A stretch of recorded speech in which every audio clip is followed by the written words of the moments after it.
Pak Dharma adalah seorang kuli bangunan yang sudah berpuluh tahun bekerja di berbagai proyek, dari gedung tinggi di kota hingga jalanan pedesaan yang terpencil. Hidupnya sederhana, tapi penuh perjuangan. Ia tinggal bersama istri dan 2 anaknya di sebuah rumah kecil di pinggiran kota. Penghasilannya tidak selalu cukup untuk kebutuhan keluarga, apalagi setelah anak sulungnya mulai masuk sekolah menengah yang memerlukan biaya lebih besar. Ketika ia mendengar ada tawaran kerja di proyek pembangunan villa di daerah pegunungan, ia merasa itu adalah jawaban atas doa-doanya. Meskipun lokasinya jauh dan sulit dijangkau, bayaran yang ditawarkan cukup besar, dan itu membuatnya yakin untuk mengambil pekerjaan tersebut. Perjalanan menuju lokasi proyek bukanlah hal yang mudah. Pak Dharma bersama beberapa rekan kerjanya harus berangkat pagi-pagi buta dengan truk proyek yang sempit dan penuh alat kerja. Jalanan yang mereka lalui semakin lama semakin buruk, berubah dari jalan aspal menjadi jalan tanah yang penuh batu dan lubang. Di kiri dan kanan jalan, hutan lebat tampak menutup pandangan. Udara yang dingin semakin menusuk ketika mereka naik lebih tinggi ke daerah pegunungan. Pak Dharma, yang duduk di sudut truk, memandangi pemandangan di luar dengan perasaan campur aduk. Ia merasa bersemangat karena kesempatan ini, tapi juga tidak bisa menghilangkan rasa cemas tentang apa yang akan ia hadapi di tempat yang begitu terpencil. Ketika mereka tiba di lokasi, Pak Dharma tertegun melihat tempat itu. Proyek pembangunan villa tersebut terletak di sebuah lembah kecil yang dikelilingi oleh hutan. Tidak ada tanda-tanda kehidupan lain di sekitar, tidak ada rumah penduduk, pasar, atau bahkan jalan besar yang layak. Villa yang sedang dibangun itu tampak mewah dengan desain modern yang kontras dengan alam sekitarnya. Namun, ada sesuatu yang aneh dengan tempat itu. Suasananya terasa sunyi, bahkan terlalu sunyi. Tidak ada suara burung atau hewan lain yang biasanya terdengar di hutan. Rekan-rekannya juga tampak merasakan hal yang sama, tapi mereka memilih diam dan mulai bekerja, mungkin karena tekanan dari mandor yang tegas. Hari pertama bekerja berlangsung tanpa masalah berarti, meski rasa tidak nyaman terus menghinggapi Pak Dharma. Malam harinya, para pekerja berkumpul di sebuah barak kecil yang disediakan untuk mereka. Mereka makan bersama dan berbincang-bincang untuk menghilangkan lelah. Salah satu rekannya, Pak Joko, mulai bercerita tentang hal-hal aneh yang pernah ia dengar tentang daerah ini. Katanya, ini tanah keramat, ujar Pak Joko sambil berbisik, seolah takut ada yang mendengar. Penduduk setempat percaya tempat ini dihuni oleh makhluk halus yang tidak suka diganggu. Beberapa pekerja tertawa kecil, menganggap cerita itu sebagai lelucon, tapi Pak Dharma hanya diam. Ia tidak ingin terlihat takut, tapi cerita itu terus terngiang di pikirannya hingga ia tidur. Malam itu, Pak Dharma bermimpi buruk. Dalam mimpinya, ia berjalan sendirian di tengah hutan. Pohon-pohon tinggi menjulang di sekelilingnya, menciptakan bayangan gelap yang menutupi jalan. Di kejauhan, ia melihat sebuah desa kecil yang tampak kuno, dengan rumah-rumah dari kayu dan atap jerami. Ia merasa tertarik untuk mendekat, tapi semakin dekat ia melangkah, semakin aneh suasananya. Orang-orang di desa itu berdiri diam, menatapnya dengan wajah pucat dan mata kosong. Mereka tidak mengatakan apa-apa, hanya menunjuk ke sebuah rumah tua di ujung desa. Pak Dharma mencoba berbicara, tapi suaranya tidak keluar. Ia terbangun dengan keringat dingin membasahi tubuhnya, dan jantungnya berdegup kencang. Ia merasa seperti benar-benar berada di tempat itu. Keesokan paginya, Pak Dharma bangun dengan perasaan yang masih dihantui oleh mimpi buruknya. Matahari baru saja terbit, dan embun pagi masih menempel di dedaunan di sekitar barak mereka. Pak Dharma memutuskan untuk tidak bercerita kepada siapapun tentang mimpinya. Ia tidak ingin membuat suasana semakin tidak nyaman, mengingat beberapa pekerja lainnya juga terlihat kurang bersemangat pagi itu. Namun, saat sarapan bersama, ia memperhatikan sesuatu yang janggal. Salah satu rekannya, Pak Sardi, terus mengusap matanya sambil mengeluh bahwa ia merasa ada bayangan yang mengikutinya sejak semalam. Pak Dharma mencoba mengalihkan pikirannya dengan fokus pada pekerjaan. Hari itu mereka mendapat tugas untuk menggali pondasi tambahan di sisi belakang villa. Lokasi itu lebih dekat ke hutan, membuat suasana semakin mencekam. Pak Dharma bekerja dengan tekun, namun sesekali ia merasa ada mata yang mengawasinya dari balik pepohonan. Ketika ia menoleh, tidak ada apa-apa di sana. Ia mencoba menguatkan diri, menganggap itu hanya perasaannya saja. Namun, perasaan itu tidak kunjung hilang, malah semakin menjadi-jadi saat sore menjelang. Menjelang malam, Pak Dharma dan beberapa rekannya memutuskan untuk beristirahat lebih awal. Namun, tidur tidak datang dengan mudah bagi Pak Dharma. Di tengah keheningan malam, ia kembali mendengar suara yang tidak seharusnya ada. Kali ini, itu bukan hanya suara binatang malam, melainkan suara gamelan yang terdengar samar-samar dari arah hutan. Pak Dharma terbangun dan memasang telinga, memastikan bahwa ia tidak salah dengar. Suara itu jelas nyata, meskipun terdengar jauh. Ia mencoba membangunkan Pak Joko yang tidur di sebelahnya, namun Pak Joko hanya mengigau dan kembali terlelap. Rasa penasaran yang kuat membuat Pak Dharma memutuskan untuk keluar dari barak. Ia membawa senter kecil dan berjalan perlahan ke arah suara gamelan itu. Hutan di malam hari tampak lebih gelap dari biasanya, dan suara kicauan burung hantu menambah kesan menyeramkan. Pak Dharma terus melangkah, mengikuti suara gamelan yang semakin jelas. Ia merasa seperti ditarik oleh sesuatu, meskipun hatinya dipenuhi ketakutan. Setelah berjalan cukup jauh, ia mulai melihat cahaya di kejauhan, seperti lampu dari obor yang berkumpul di suatu tempat. Ketika Pak Dharma sampai di tempat itu, ia tertegun melihat pemandangan di depannya. Sebuah desa kecil yang tidak ada di peta berdiri di tengah hutan, dengan rumah-rumah tradisional yang tampak bersih dan terawat. Orang-orang di desa itu tampak sibuk seperti sedang mempersiapkan sebuah acara. Mereka mengenakan pakaian adat Jawa, lengkap dengan kebaya dan blangkon. Namun, ada sesuatu yang aneh. Wajah mereka terlalu pucat, dan mata mereka tidak memiliki cahaya kehidupan. Pak Dharma berdiri di sana, tidak tahu harus berbuat apa. Salah satu dari mereka, seorang wanita tua dengan senyum yang menakutkan, melambaikan tangan kepadanya, mengisyaratkan agar ia mendekat. Pak Dharma berdiri kaku di tempatnya, diliputi kebingungan dan ketakutan. Wanita tua itu terus melambaikan tangan, senyumnya semakin melebar hingga terlihat tidak wajar. Di sekelilingnya, orang-orang desa yang lain berhenti dari kesibukan mereka dan menoleh ke arah Pak Dharma. Mereka menatapnya dengan ekspresi datar yang dingin, namun seolah-olah sedang menilai atau mengamati sesuatu yang tidak terlihat. Tubuh Pak Dharma gemetar. Ia ingin berbalik dan lari, tapi kakinya terasa berat seolah-olah ditahan oleh sesuatu. Wanita tua itu kemudian berjalan mendekatinya dengan langkah perlahan namun mantap. Saat wanita tua itu semakin dekat, Pak Dharma merasa hawa dingin yang menyusup ke dalam tubuhnya. Ia mencoba berbicara, namun suaranya tercekat. Wanita itu berhenti tepat di depannya, menatapnya dengan mata yang tajam namun kosong. "Kamu datang ke sini untuk sebuah alasan," katanya dengan suara pelan namun penuh makna. Pak Dharma tidak tahu bagaimana harus merespons.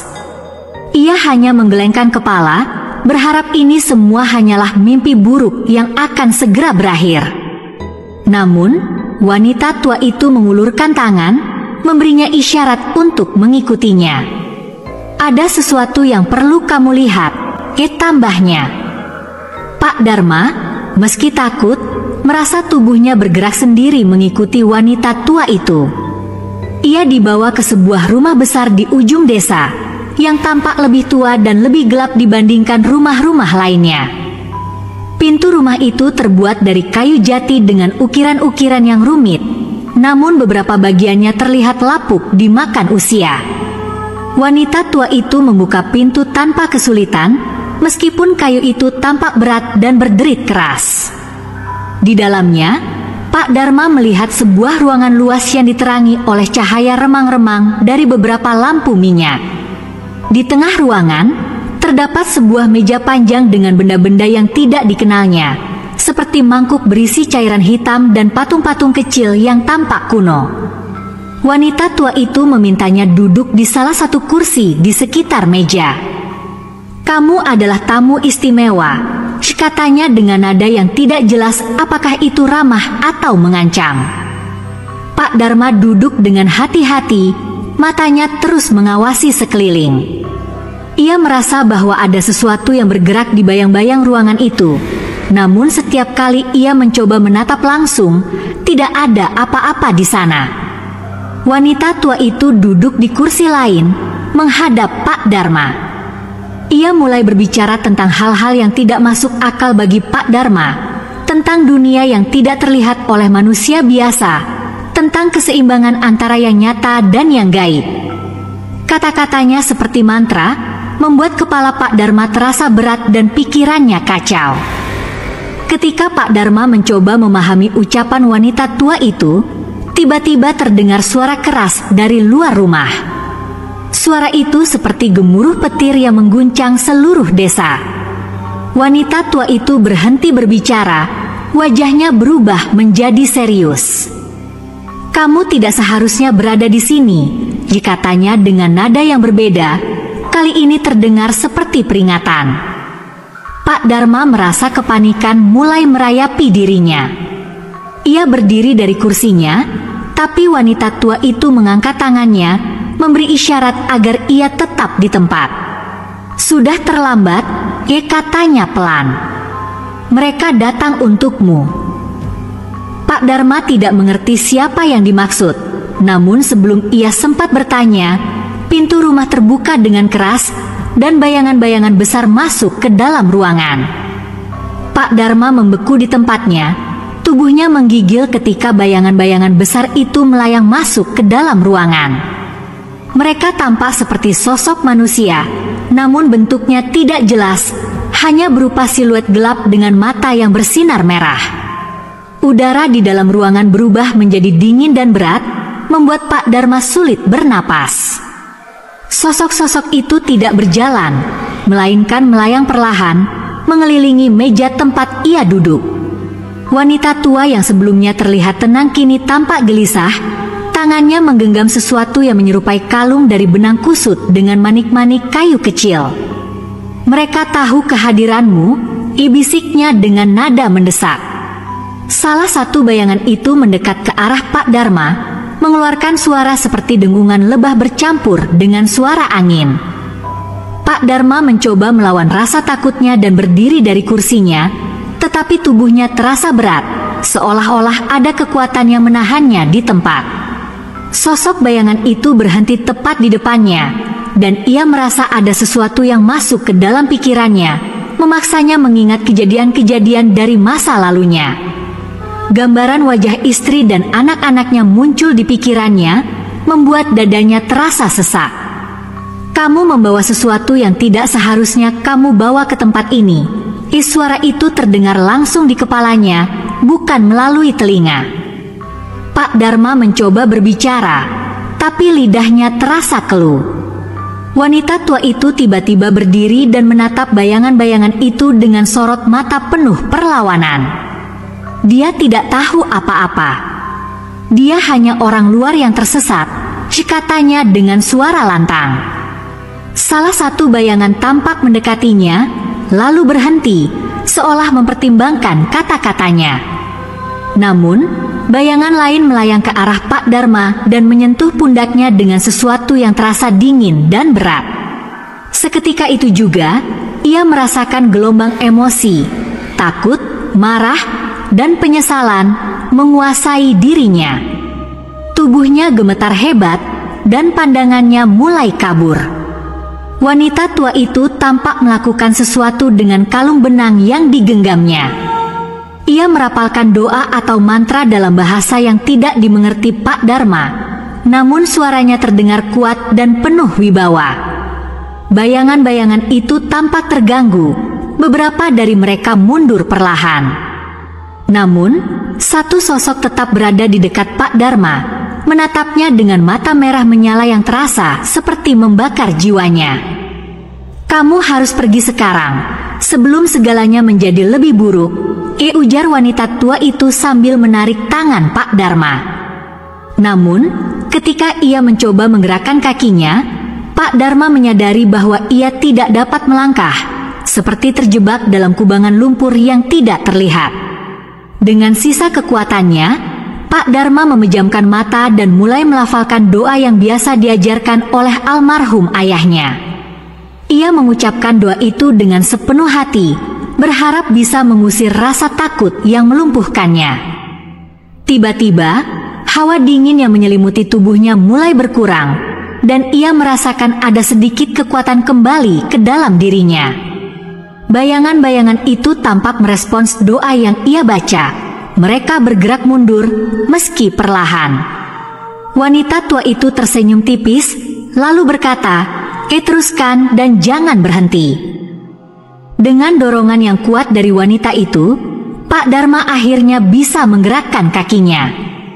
Mereka berdua berlari keluar dari rumah besar itu, meninggalkan bayangan-bayangan yang mulai memudar di balik pintu. Pak Dharma dan wanita tua itu berlari menyusuri jalan setapak yang gelap di tengah desa. Rumah-rumah kayu di sekitar mereka tampak seperti melayang dalam kabut tebal, membuat suasana semakin mencekam. Namun, langkah mereka terasa seperti tidak membawa mereka kemana-mana. Pak Dharma melirik ke belakang, bayangan-bayangan itu kini bergerak perlahan, namun jumlahnya tampak bertambah. Mereka seperti membentuk dinding gelap yang mengejar, mengancam untuk menelan keduanya. Wanita tua itu menggenggam erat tangan Pak Dharma, membimbingnya menuju hutan. "Ikuti aku dan jangan sekali-kali menoleh ke belakang," perintahnya tegas. Ketika mereka memasuki hutan, suasana berubah menjadi lebih suram. Pepohonan yang menjulang tinggi tampak seperti raksasa yang mengawasi mereka.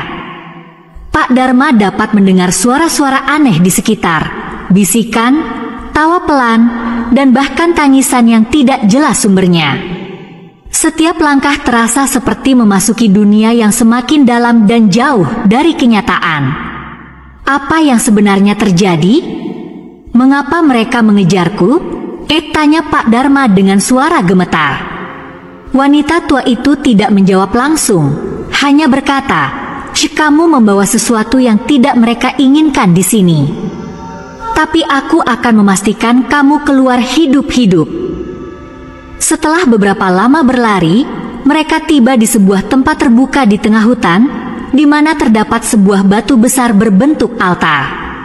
Wanita tua itu segera menghampiri altar tersebut dan mulai menyalakan lilin-lilin kecil yang sudah ada di sana. Pak Dharma berdiri terpaku, bingung dengan apa yang akan terjadi. Berdiri di sana, di tengah lingkaran itu, perintah wanita tua itu menunjuk ke arah lingkaran yang digambar di tanah dengan simbol-simbol aneh. Meskipun ragu, Pak Dharma menuruti perintahnya. Ketika ia melangkah masuk ke dalam lingkaran, wanita itu mulai mengucapkan doa-doa dengan suara lantang, seolah-olah sedang memanggil kekuatan yang lebih besar untuk melindungi mereka. Bayangan-bayangan itu akhirnya muncul di tepi tempat terbuka tersebut, bergerak seperti kabut hitam yang hidup. Mereka tidak langsung mendekat, hanya berdiri mengelilingi tempat itu, seakan menunggu saat yang tepat untuk menyerang. Wanita tua itu terus melafalkan mantra, suaranya semakin keras dan penuh wibawa. Cahaya dari lilin-lilin kecil itu tiba-tiba menjadi lebih terang, menyilaukan dan memantul ke arah bayangan-bayangan tersebut. Suara geraman terdengar, dan bayangan-bayangan itu tampak mundur sedikit demi sedikit. Pak Dharma memejamkan mata, melanjutkan doanya sendiri, berharap semua ini akan segera berakhir. Dalam satu teriakan terakhir, wanita tua itu menyelesaikan mantranya, dan cahaya dari lingkaran tempat Pak Dharma berdiri memancar dengan sangat terang. Bayangan-bayangan itu melolong, suara mereka terdengar seperti angin ribut yang melintasi hutan, sebelum akhirnya menghilang sepenuhnya. Udara kembali tenang, dan hutan yang tadinya terasa mencekam kini hanya menyisakan suara gemerisik daun yang ditiup angin. Wanita tua itu tersungkur ke tanah, kelelahan. Pak Dharma berlari ke arahnya, membantunya berdiri. "Pergilah, kembali ke desamu," katanya lemah. "Jangan pernah kembali ke tempat ini lagi." Pak Dharma mengangguk, mengucapkan terima kasih dengan suara bergetar. Dengan langkah berat, ia menyusuri jalan keluar dari hutan, meninggalkan desa gaib yang hampir merenggut nyawanya.